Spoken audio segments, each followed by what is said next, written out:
नमस्कार, मैं doctor A K. Sinha, आनंद homeopathy में आपका स्वागत है।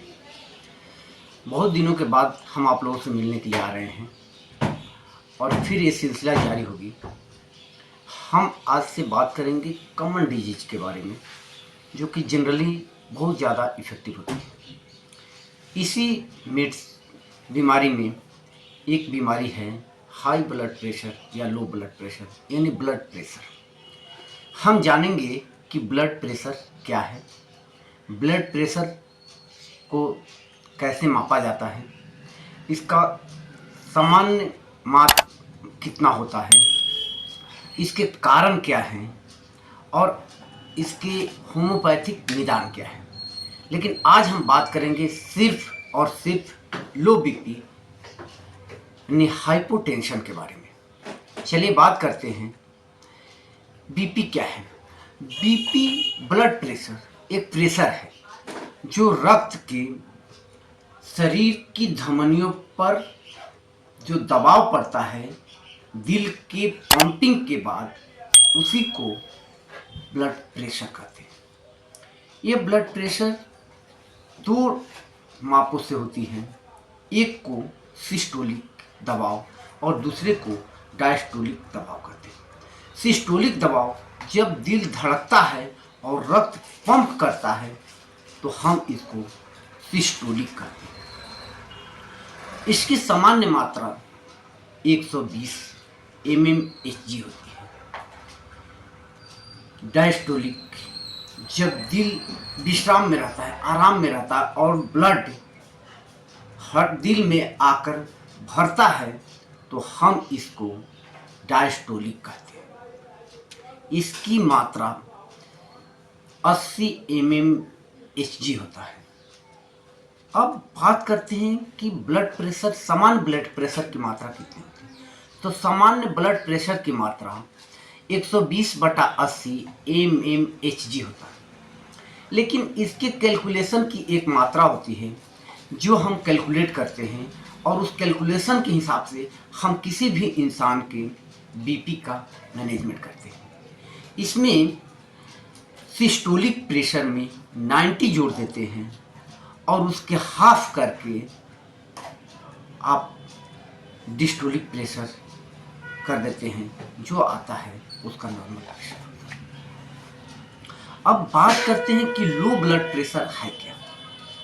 जब कोई बीमारी किसी भी इंसान में रक्तचाप की सामान्य मात्रा कम हो जाती है, जिससे रक्त का प्रवाह उसके मस्तिष्क या और अंगों में औसतन कम हो जाती है, इस कंडीशन को हम लो बीपी के अंतर्गत रखते हैं।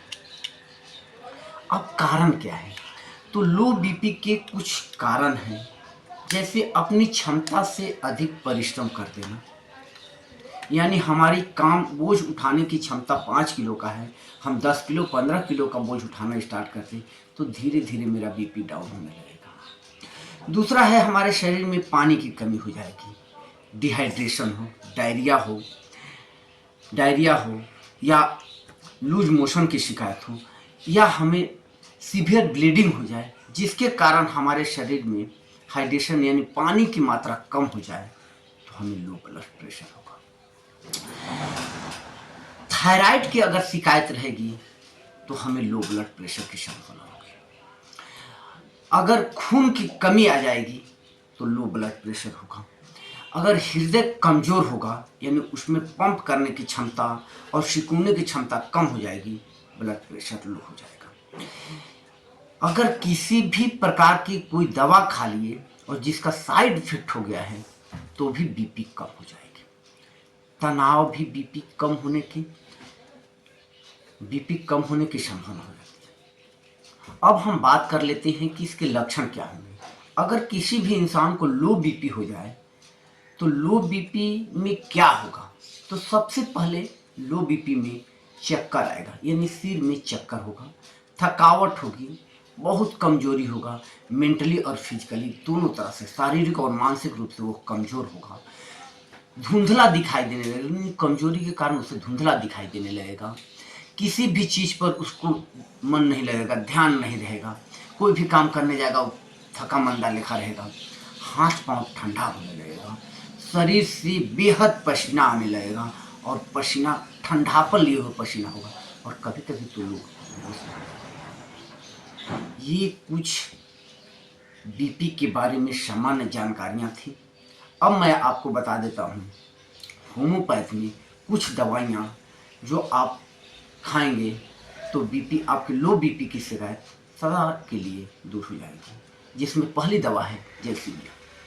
अगर शरीर कमज़ोर हो, आँख में पानी भरा रहे और धीरे धीरे बोलने यानी बोलने की मन ना करे, सुस्त पड़े रहें, क्रैम्पिंग हो, कंपन हो, तो हम इस स्थिति में जैल्सीमिया देंगे।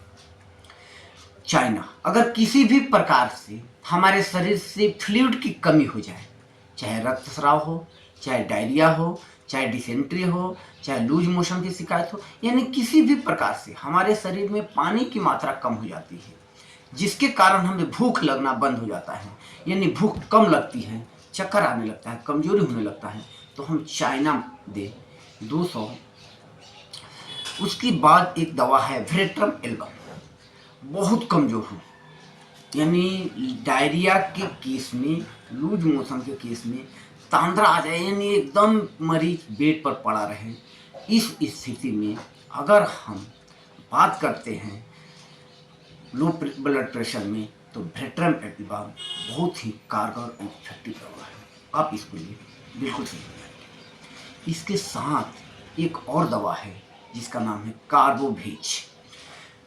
यह बुजुर्गों के लिए बहुत ही उपयोगी दवा है और इसमें त्वचा ठंडी पड़ जाती है, पसीना ठंडा होता है और ये हमेशा हवा की कोशिश करता है, चाहता है कि मुझे हमेशा हवा में रखा जाए, कहता है खिड़की खोल दो, दरवाज़ा खोल दो, पर्दा हटाओ, इस तरह की बातें बोलता है जब पेशेंट और उसमें बीपी लो होने की शिकायत हो, तो आप कार्बोवेज लीजिए। इस कंडीशन में आप बिल्कुल ठीक हो जाएंगे। मैं आपको बायोकेमिक की 3 दवाओं के बारे में बता रहा हूँ। अगर आपको कुछ भी समझ में ना आए तो आप मार्केट से इस 3 दवा को लेके आइए, कलकेरिया फॉस, कालीफॉस और नेट्राम्यूर। ये तीनों दवा 3x या 6x में हो और तीनों से 2-2 गोली दिन में 4 बार खाएं। आपको 1 से 2 दिन में लो बीपी की शिकायत कम हो जाएगी, लेकिन आपको इस दवा को कुछ दिन खाना पड़ेगा ताकि आप सदा के लिए इफेक्टिव हो जाए। इसके साथ ही आप नक्स भूमिका को रात में सोते समय खाएं और औरम मेट को सुबह और शाम 2-2 गोली खाएं। आपकी बीपी सदा के लिए ठीक हो जाएगी। अगर यह वीडियो आपको अच्छा लगा होगा तो अपने दोस्तों के साथ, अपने परिवारजन या उस जनमानस तक फैलाइए जिनको बीपी की शिकायत है और दवाइयों के साइड इफेक्ट से बचना चाहते हैं।